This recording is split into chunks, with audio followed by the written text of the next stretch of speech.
প্রিয় দর্শক, আপনাদের সবাইকে স্বাগত জানাচ্ছি স্পোর্টস ডেইলিতে। আমি রাইসুল ইসলাম। বরাবরের মতোই জাতীয় গণমাধ্যমগুলিতে খেলা নিয়ে রয়েছে বেশ কিছু শিরোনাম, আর তাই নিয়েই আমাদের নিয়মিত আয়োজন স্পোর্টস ডেইলি। চলুন শুরু করা যাক। এবার আইপিএলে মুস্তাফিজের সূচনাটা ভালো হলেও দিন দিন সে অবস্থার অবনতি হয়েছে। বলা চলে মুস্তাফিজের কারণেই শেষ ম্যাচটি হেরে গেছে চেন্নাই সুপার কিংস। এদিকে ইরানের এক ফুটবলারকে নিষিদ্ধ করা হয়েছে। তার কারণ, খেলা শেষে এক নারী সমর্থককে তিনি জড়িয়ে ধরেছিলেন। তারই শাস্তি পেতে হয়েছে এই ফুটবলারের।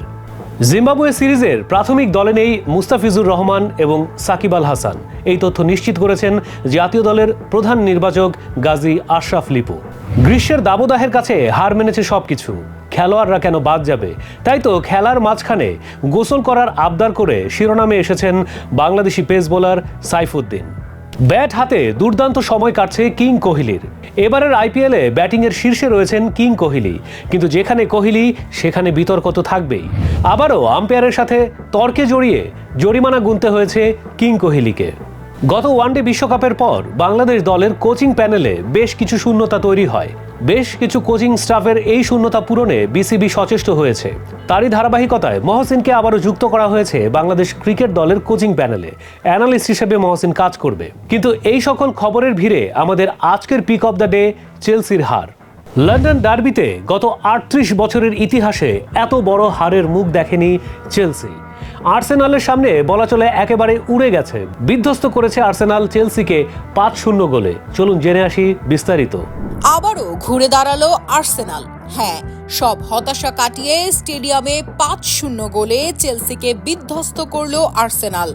গোল উৎসব করে তারা প্রিমিয়ার লিগ শিরোপার অন্যতম দাবিদার হয়ে উঠল। লন্ডন ডার্বিতে গত ৩৮ বছরের মধ্যে চেলসি কখনো এত বড় ব্যবধানে হারেনি। তবুও লড়াই করে হারলেও চেলসি সমর্থকেরা মন বুঝে দিতে পারতেন। শেষ দিকে চেলসির খেলা দেখে বোঝা গেছে বল দখলে রেখে প্রতিপক্ষের জালে আক্রমণ নয়, তারা শেষ বাঁশি বাজার অপেক্ষায়। সম্ভবত সেই জন্যই এমিরেটসের গ্যালারিতে এক চেলসি সমর্থকের ব্যানার এখন সামাজিক যোগাযোগ মাধ্যমে ভাইরাল।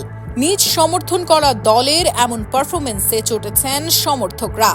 এদিকে অ্যাস্টন ভিলার কাছে ঘরের মাঠে হার ও চ্যাম্পিয়ন্স লিগ থেকে বিদায়ের যন্ত্রণা ভুলে লিভারপুল ও ম্যান সিটির ওপর চাপ ধরে রাখল গানাররা।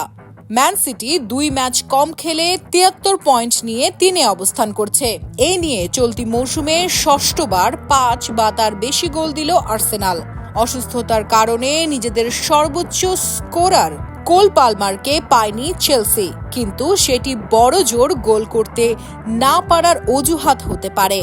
এত বড় হারের আসলে কোনো যৌক্তিক ব্যাখ্যাই চলে না।